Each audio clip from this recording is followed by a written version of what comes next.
Yesu asalaki makamusi mosusu mingi na miso ya bayekoli na ye, kasi yango nyonso ekomama na mokanda oyo te.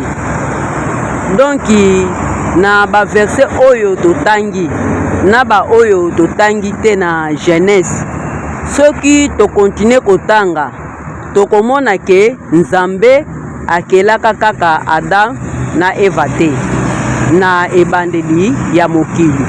Potangu Yawe apesi Kayen etumbu, alobi na ye, moto akoboma yo akozwa etumbu mbala sambo. Batu bazalaka